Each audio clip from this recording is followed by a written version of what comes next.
ರಾಬರ್ಟ್ನ ರಾಘವ ಈಗ ಮಾದೇವನಾಗಿ ಬರ್ತಾ ಇದ್ದಾರೆ. ಈಗ ಈ ವರ್ಷನ್ ಬೇರೆ ಇದೆ. ಇದರಲ್ಲಿ ಅನಿಮಲ್ ಮತ್ತು ಮನುಷ್ಯ ಹಾಗೆ ರಾಕ್ಷಸ ಈ ಮೂರು ಎಲಿಮೆಂಟ್ಸ್ಗಳನ್ನ ತಗೊಂಡು ಮಾದೇವನಾಗಿ ವಿನೋದ್ ಪ್ರಭುಕರ್ ಅವರು ತೆರೆ ಮೇಲೆ ಬರೋದಕ್ಕೆ ರೆಡಿ ಆಗಿದ್ದಾರೆ. ನಮ್ಮ ಜೊತೆ ಮಾತಾಡೋಕ್ಕೆ ವಿನೋದ್ ಪ್ರಭುಕರ್ ಇದ್ದಾರೆ. ಮಾತಾಡ್ತಾ ಹೋಗ್ತೀನಿ. Sir, congratulations. ನಾವು ಸಿನಿಮಾದ ಗ್ಲಿಮ್ಸ್ಗಳನ್ನು ನೋಡಿದ್ವಿ, ಸಿನಿಮಾದ ಹಾಡುಗಳು ಕೆಲವೊಂದು ನೋಡ್ಕೊಂಬಂದ್ವಿ.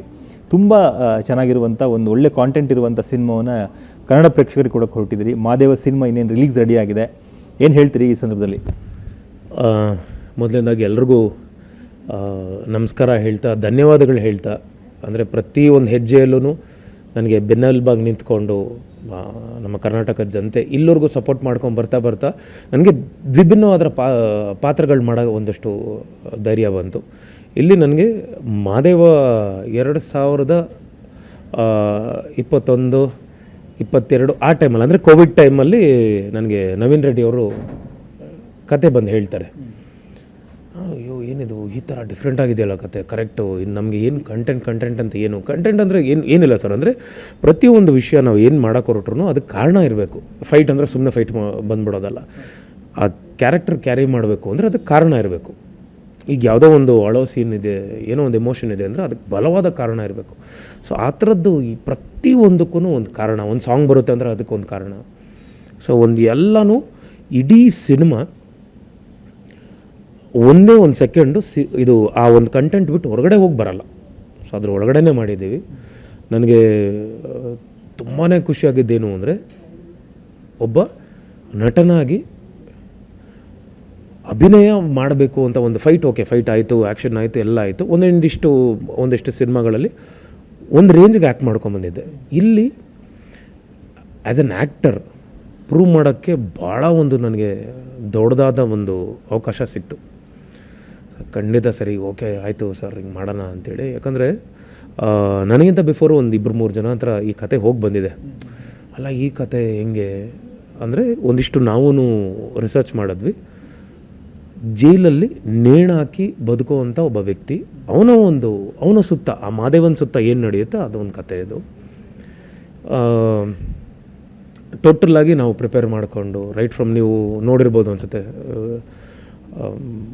ಅಲ್ಲಿ ಒಂದು ಫಸ್ಟ್ ಪೋಸ್ಟರ್ ಲಾಂಚ್ ಮಾಡ್ತೀವಿ ಕೂತ್ಕೊಂಡು, ಅದೇನೋ ಹಿಂಗೆ ತಿಂತಾ ಇರೋದು ಒಂದು ಮಚ್ಚಿಟ್ಕೊಂಡು, ಅದಾದಮೇಲೆ ಒಂದು ಮೋಷನ್ ಪೋಸ್ಟರ್ ರಿಲೀಸ್ ಮಾಡ್ತೀವಿ, ಅದಾದಮೇಲೆ ಟೀಸರ್ ಒಂದು ರಿಲೀಸ್ ಮಾಡ್ತೀವಿ. ಸೊ ಒಂದಿಷ್ಟು ಬೇರೆ ಥರದ್ದು ಟೋಟಲ್ ಗ್ಲಾಮರು. ಅಲ್ಲಿ ರಾಬರ್ಟ್ನ ರಾಘವ ತುಂಬ ಸ್ಟೈಲಿಶ್ ಆಗಿ ಎವ್ರಿ ಡೇ ಕ್ಲೀನ್ ಶೇವ್, ಒಂದು ಕಟ್ಟು, ಟ್ಯಾಟು ಆ್ಯಂಡ್ ಒಂಥರ ಹೈ ಪ್ರೊಫೈಲು ಇದು. ಇಲ್ಲಿ ನಾವು ಟೋಟಲ್ ಪ್ರಿಪರೇಷನ್ನೇ ವಿರುದ್ಧವಾಗಿ ಆ ಕ್ಯಾರೆಕ್ಟರ್ಗೆ ರೆಡಿ ಆಗಬೇಕಾಗಿತ್ತು. ಟೋಟಲ್ ಕೆಂಚು ಒಂಥರ ಮಾಡಿ ಲೆನ್ಸು. ಅದಕ್ಕೆ ನಮ್ಮ ಡೈರೆಕ್ಟರ್ ಅವರು ನವೀನ್ ರೆಡ್ಡಿ ಅವರು, ನನ್ನ ವೈಫ್ ನಿಶಾ ಆ್ಯಂಡ್ ನಮ್ಮ ನರಸಿಂಹ ಅವರು ಮೇಕಪ್ ಮ್ಯಾನು. ಸೊ ಇದೆಲ್ಲ ಪ್ಲ್ಯಾನ್ ಮಾಡಿದ್ರು ಈ ಥರದ್ದು ಇರಬೇಕು ಅಂತ. ಒಬ್ಬ ವ್ಯಕ್ತಿಗೆ ಅಂದರೆ ಈಗ ಹೇಳಿದ್ರೆ ಆ್ಯನಿಮಲ್, ಹ್ಯೂಮನ್ ಬೀಯಿಂಗ್, ರಾಕ್ಷಸ ಅಂದರೆ ಮನುಷ್ಯ, ಮೃಗ, ಮನುಷ್ಯ, ರಾಕ್ಷಸ ಅಂತ ಒಂದು ಸ್ಟೇಜ್ ಪರಿವರ್ತನೆ ಆಗ್ತಾನೆ ಇರುತ್ತದು. ಸೊ ಅದನ್ನು ನಿಭಾಯಿಸೋಕ್ಕೆ ನನಗೆ ತುಂಬಾ ಹೋಮ್ವರ್ಕ್ ಮಾಡಬೇಕಾಗಿತ್ತು. ಪ್ರಿಪೇರ್ ಆಗಿ ಬಂದೆ. ಪ್ರತಿ ಸಲನೂ ನಾನು ಪ್ರಿಪೇರ್ ಆಗಿ ಬರ್ತಿದ್ದೆ. ಅಂದರೆ ಇತ್ತೀಚೆಗಂತೂ ನಾನು ಒಂದು ಕ್ಯಾರೆಕ್ಟರ್ ತೊಗೊಂಡ್ರೆ ನಾನು ತುಂಬ, ಈಗ ನೋಡಿರ್ಬೋದು, ಅಂದರೆ ಸಿನಿಮಾಗಳು ಸಾಲಾಗಿ ಬರ್ತಿಲ್ಲ ನನಗೆ. ಏನಕ್ಕೆ ಅಂದರೆ ಒಂದು ಒಳ್ಳೆ ಕ್ವಾಲಿಟಿ ಸಿನಿಮಾಗಳು ಕೊಡೋಣ. ಆ್ಯಂಡ್ ಅದು ಯಾಕಂದರೆ ಜನ ಇವಾಗ ಸಿನಿಮಾ ನೋಡೋದೇ ಬೇರೆ ಥರದ್ದಾಗಿದೆ. ಸೊ ನಾವು ಆ ಲೈನಲ್ಲಿ ಒಳ್ಳೊಳ್ಳೆ ಸಿನಿಮಾಗಳು ಕೊಡೋಣ.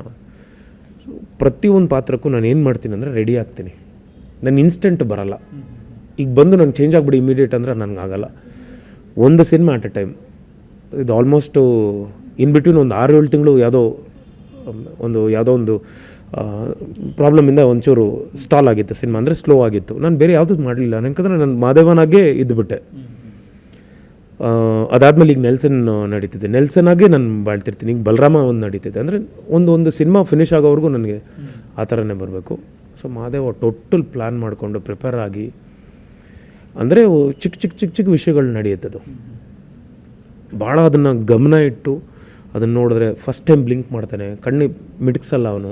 ಹಿಂಗೆ ಯಾವ್ದು ಫೈಟಲ್ಲೂ ಹಿಂಗೆ ನೋಡೋದು, ಆಮೇಲೆ ಗ್ಲಾಸು ಡೈರೆಕ್ಟಾಗಿ ಫೇಸ್ ಕೊಡಿದ್ರೂ ಅದು ಹಿಂಗೆ ಮಾಡೋದು ಆ ಟೀಸರಲ್ಲಿ. ಅಂದರೆ ಆ ಮನುಷ್ಯತ್ವನೇ ಸತ್ತೋಗಿರೋ ಅಂಥ ಒಬ್ಬ ವ್ಯಕ್ತಿ, ಅವನು ಹೆಂಗೆ ಈ ಪ್ರಪಂಚದಲ್ಲಿ ಬಾಳ್ತಾನೆ, ಸಮಾಜದಲ್ಲಿ ಹೆಂಗಿರ್ತಾನೆ ಅನ್ನೋದು ತೋರಿಸ್ಕೊಂಡು ಬಂದಿರೋದು. ಆ್ಯಂಡ್ ನಮಗೆ ಇವರು ಯಾರು ನಮ್ಮ ಪ್ರೊಡ್ಯೂಸರು, ನಿರ್ಮಾಪಕರು ಪಾಪ. ಅಂದರೆ ಇವತ್ತು ನನ್ನದೇ ಅಂತ ಒಂದು ಬಿಸ್ನೆಸ್ ಇದೆ. ಸೊ ಆ ಬಿಸ್ನೆಸ್ ಬಿಟ್ಟು ಡಬಲ್ ಖರ್ಚಾಗಿದೆ ಸಿನಿಮಾ. ಅದ್ರ ಒಳಗಂತೂ ಆಗಲಿಲ್ಲ. ಅದನ್ನ ಡಬಲ್ ಖರ್ಚಾದರೂ ಪರವಾಗಿಲ್ಲ ಸರ್, ಸಿನಿಮಾ ಚೆನ್ನಾಗಿ ಬರ್ತಿದೆ, ಅವ್ರಿಗೊಂದು ಮಂಡಿ ಧೈರ್ಯ. ಆಮೇಲೆ ಎಲ್ಲರೂ ಕೂತ್ಕೊಂಡು ಮೊನ್ನೆ ಸಿನಿಮಾ ನೋಡಿದ್ವಿ, ತುಂಬ ಎಂಜಾಯ್ ಮಾಡೋರು. ಫ್ರೆಂಡ್ಸ್ನೆಲ್ಲ ಕರ್ಕೊಂಡ್ಬಂದಿದ್ರು. ಅವರೆಲ್ಲ ಅಯ್ಯೋ ಏನು ಗುರು ಈ ಥರ ಸಿನಿಮಾ ಮಾಡಿದ್ದೆ. ನನಗೆ ಅಲ್ಲಿ ರಾಘವ ಆ್ಯಂಡ್ ತನು. ಸೊ ಇಲ್ಲಿ ಪಾರ್ವತಿ ಅವರು, ಸೋನಾಲ್ ಮಂಟೇರ್ ಅವರು, sparing with me. She looks wonderful, ತುಂಬ ಬ್ಯೂಟಿಫುಲ್ ಆಗಿ. ಅಂದರೆ ಅದೇ ಹೇಳಿದ್ವಲ್ಲ, ಅಲ್ಲಿ ರಾಘವ ಆ್ಯಂಡ್ ತನು ಸ್ಟೈಲಿಶ್ ಆಗಿ ಒಂದು ಕ್ಲಾಸು. ಇಲ್ಲಿ ಟೋಟಲ್ಲು ಒಂಥರ ಅವರೂ ಡಿಗ್ಲಾಮರು. ನೀವು ಗಮನಿಸ್ಬೋದು, ನನ್ನ ಈ ಉಗುರು ಸಂಧಿಯಲ್ಲೂ ಎಲ್ಲೆಲ್ಲ ಗಲೀಜು ಮಾಡಿಕೊಂಡು ಆ ಥರದ್ದೊಂದು ಒಂಥರ ಇರಬೇಕು ನಾನು ಅಂತ ಒಂದು 4 ಶೇಡ್ ಬರುತ್ತೆ, 4 ಗೆಟಪ್ ಬೇರೆ ಬೇರೆ ಬೇರೆ ಥರದ್ದು. ನಾನು ನಿಜವಾಗ್ಲೂ ನಾನು ಹೇಳಬೇಕು ಅಂದರೆ ಇದುವರೆಗೂ ಮಾಡದೇ ಇರೋಂಥ ಪಾತ್ರ ಇದು.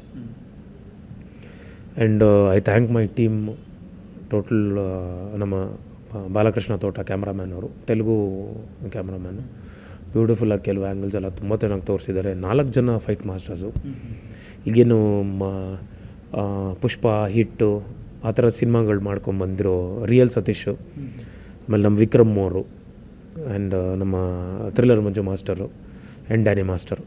ಸೊ ಇವರೆಲ್ಲ ಒಂದು ಬೇರೆ ಥರದ್ದೇ. ಸೊ ಟೋಟಲ್ಲು ನನಗೊಂದಿಷ್ಟು ಜನ ರೈಟ್ ಫ್ರಮ್ ಬಿಗಿನಿಂಗಿಂದ ಯಾರು ಟೆಕ್ನಿಕಲ್ ಕೆಲಸ ಮಾಡಿದರು, ಹೊರಗಡೆಯಿಂದ ಬಂದು ನಮಗೆ ರಾಮ್ ಲಕ್ಷ್ಮಣ್ ಅಂತೇಳಿ ಉಗ್ರಂ ಇದಕ್ಕೆಲ್ಲ ಅವರು ಲಿರಿಕ್ಸು ಇದೆಲ್ಲ ಬರೆದಿದ್ದಾರೆ. ಅವ್ರು ಬಂದು ನಮಗೆ ವಾಯ್ಸ್ ಓವರ್ ಬರೀಬೇಕು. ಅವ್ರು ಫಸ್ಟ್ ಟೈಮ್ ಸಿನಿಮಾ ನೋಡಿದ ತಕ್ಷಣ ಹೇಳಿದ್ರಂತೆ, ಒಂದೇ ಒಂದು ಸೆಕೆಂಡು ಮಾದೇವನ್ ಬಿಟ್ಟು ಹೊರಗಡೆನೇ ಹೋಗಿಲ್ಲ ಯಪ್ಪ. ಫೈಟ್ ಗೊತ್ತಿದ್ರು ಅಥವಾ ಆ್ಯಕ್ಟಿಂಗ್ ಬೇರೆ ಥರದ್ದು ಮಾಡಿದ್ರು, ಆ ಮಾದೇವ ಪಾತ್ರದಲ್ಲೇ ಇದ್ದಾರೆ. ತುಂಬ ಚೆನ್ನಾಗಿದೆ ಈ ಸಿನಿಮಾ. ಅವ್ರ ಕರಿಯಲ್ಲಂತೂ, ನನ್ನ ಕರಿಯಲ್ಲಂತೂ ಈ ಥರದ್ದು ಮಾಡಲಿಲ್ಲ ನಾನು. ಬಿಕಾಸ್ ಈವನ್ ತರುಣ್ ಸುಧೀರ್ ಅವರು ಸಿನಿಮಾ ನೋಡಿದ್ರು ಅವತ್ತು, ತುಂಬ ಇಷ್ಟಪಟ್ಟರು ನನ್ನ. ಬ್ರದರ್, ಇದು ಬೇರೆ ಥರದ್ದೇ ಸಿನಿಮಾ, ನಮ್ಮ ಕನ್ನಡಕ್ಕೆ ಬೇಕು ಈ ಥರದ ಸಿನಿಮಾ. ನಿಮ್ಮ ಬೇರೆ ಲ್ಯಾಂಗ್ವೇಜ್ ಥರದ್ದು ಒಂದು ಕಂಟೆಂಟು ಏನು ಪ್ರತಿಯೊಂದಕ್ಕೂ ಕಾರಣ ಇದೆ. ಒಂದು ಸುಮ್ಮನೆ ಸಾಂಗ್ ಅಂದರೆ ಸಾಂಗ್ ಬಂದುಬಿಡಲ್ಲ, ಫೈಟ್ ಅಂದರೆ ಫೈಟ್ ಬಂದುಬಿಡಲ್ಲ. ಸೊ ಎಲ್ಲನೂ ಸಿನಿಮಾದೊಳಗಡೆ ಇದೆ.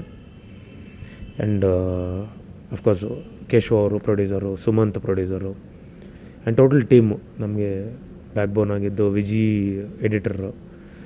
ಆ್ಯಂಡ್ ನಾವು ಒಂದು 40% ಸಿನಿಮಾ ಶೂಟ್ ಮಾಡಿದ್ದೀವಿ ಅಂದರೆ 60% ಅದಕ್ಕೆ ಜೀವ ತುಂಬಿರೋದು ಪ್ರತಿಯೊಂದನ್ನು ಅವ್ರ ತಂದೆನೂ ಮ್ಯೂಸಿಕ್ ಡೈರೆಕ್ಟರ್ ಆಗಿದ್ದವರು. ಅಂದರೆ ಒಂದಿಷ್ಟು ಸಿನಿಮಾಗಳು ಮಾಡಿದ್ದಾರೆ, ಅದು ತುಂಬ ಬೆಳಕಿಗೆ ಬಂದಿರಲಿಲ್ಲ ಅವರು. ಬಟ್ ಇಲ್ಲಂತೂ ನೆಕ್ಸ್ಟ್ ಲೆವೆಲ್ ಮಾಡಿದ್ದಾರೆ. ಪ್ರತಿಯೊಬ್ಬರಿಗೂ ಒಂದೊಂದು ಟೀಮ್ ಥರದ್ದು ಮಾಡಿ. ಆ್ಯಂಡ್ ಇಲ್ಲಿ ನನಗೆ ತುಂಬ ಇಷ್ಟ ಆಗಿದ್ದು ಅಂದರೆ ಶ್ರುತಿಯಮ್ಮ. 2 ಶೇಡ್ ಬರುತ್ತೆ ಶ್ರುತಿಯಮ್ಮ. ಬಟ್ ಸಿನಿಮಾ ಯಾರೇ ನೋಡಿರಲಿ ಹೊರಗಡೆ ಬಂದರೆ 2 ಹೆಸರು ನಮ್ಗೆ ಯಾಕೋ ಬರುತ್ತೆ. ಶ್ರುತಿಯಮ್ಮ, ಅಯ್ಯೋ, ಅವರು ಇದುವರೆಗೂ ಮಾಡದೇ ಇರೋಂಥ ಒಂದು ಪಾತ್ರ ಮಾಡಿದ್ದಾರೆ. ನನಗೆ ಅವರು ತುಂಬ ಇಷ್ಟ ಆದರು. ಆನ್ ಸ್ಕ್ರೀನ್ ಎದುರಿಸ್ಬಿಡ್ತಾರೆ, ಅಳಿಸ್ತಾರೆ ಒಂದು ಕಡೆ, ಕೆಲವು ಟೈಮಲ್ಲಿ ಅಯ್ಯೋ ಅಂತ ಎದುರಿಸ್ಬಿಡ್ತಾರೆ. ಅಮ್ಮ ಶ್ರುತಿಯಮ್ಮನ ಇದು ಅಂತ. ಆ್ಯಂಡ್ ಕಿಟ್ಟಪ್ಪ ಅವರು, ಶ್ರೀನಗರ ಕಿಟ್ಟಿಯವರು, ಕಿಟ್ಟಪ್ಪ ಈ ಪ್ಲೇಸ್ ನೆಗೆಟಿವ್ ಈ cinema. Being a hero accept ಮಾಡಿದ್ರು ಈ ಸಿನಿಮಾ. ಇನ್ನೊಂದು ಮಾಡ್ತೀನಿ ಬಿಡು, ನಾನು ಚೆನ್ನಾಗಿರುತ್ತೆ ಸಿನಿಮಾ, ತುಂಬ ಚೆನ್ನಾಗಿ ಬರ್ತಿದೆ ಇದು ಅಂತ. ಅವರು ಕಾಕ್ರೋಚ್ ಸುದ್ದಿ ಅವರು ಬ್ಯೂಟಿಫುಲ್ಲಾಗಿ ಒಂದು ಕ್ಯಾರೆಕ್ಟರ್ ಮಾಡಿದ್ದಾರೆ. ಅಚ್ಯುತ್ ಕುಮಾರ್ ಅವರು ಒಂದು ಬ್ಯೂಟಿಫುಲ್ಲಾಗಿ ಕ್ಯಾರಿ ಮಾಡ್ತಾರೆ. ಅವರು ಒಂದಿಷ್ಟು ನನಗೆ ಮನ್ಸಿಗೆ ತುಂಬ ಹತ್ರವಾದ ಸಿನಿಮಾ. ಯಾಕೆಂದರೆ ಎಲ್ಲೋ ಒಂದು ಕಡೆ ನೀವು ನೋಡಿರ್ತೀರ, ಕರಳಿನ ಕೂಗು ನೋಡಿರ್ತೀರ. ನಾನು ಪ್ರತಿ ಸಲನೂ ಅದನ್ನು ಹೇಳ್ತೀನಿ. ನಾನು ಎಮೋಷನ್ಸು ಅಂದರೆ ಕಾರಣಗಳು ಬೇರೆಯೇ. ಅಳು, ನಗು, ನೋವು ಎಲ್ಲ ಒಂದೇ ಮನುಷ್ಯನಿಗೆ. ಸೊ ಈ ಕಾರಣಗಳು ಬೇರೆ ಇರುತ್ತೆ ಈ ಸಿನಿಮಾಲ್ಲಿ. ಬಟ್ ಅಷ್ಟೇ ಎಮೋಷ್ನಲ್ ಸಿನಿಮಾ ಇದು. ಹೊರಗಡೆ ಬಂದಾಗ ಖಂಡಿತ ಎಲ್ಲೋ ಒಂದು ಕಡೆ ಎದೆ ಭಾರ ಮಾಡ್ಕೊಂಡು ಅಪ್ಪ ಅಂದ್ಕೊಂಡು ಲಾಸ್ಟ್ ಒಂದು 40 ನಿಮಿಷ ಒಂದಿಷ್ಟು ಕನೆಕ್ಟ್ ಆಗ್ತಾನೇ ಇರುತ್ತೆ. ಪ್ರತಿಯೊಂದೂ ಫೀಲು ತುಂಬ ಖುಷಿ ಅನಿಸುತ್ತೆ ಈ ಸಿನಿಮಾ. ಅಂದರೆ ಅಪ್ಪ ಒಂದು ಒಳ್ಳೆ ಸಿನಿಮಾ ನೋಡಿದ್ವಿ ಅನ್ನೋ ಒಂದು ಖುಷಿ ಇರುತ್ತೆ. ಇಷ್ಟೇ ಮನಸ್ಸು ಭಾರ ಆದ್ರೂ. ಜೂನ್ 6ನೇ ತಾರೀಕು ಬರ್ತಿದ್ದೀವಿ. ಎಲ್ಲರ ಆಶೀರ್ವಾದ ಬೇಕು ಅಂತ ಕೇಳ್ಕೊತೀನಿ.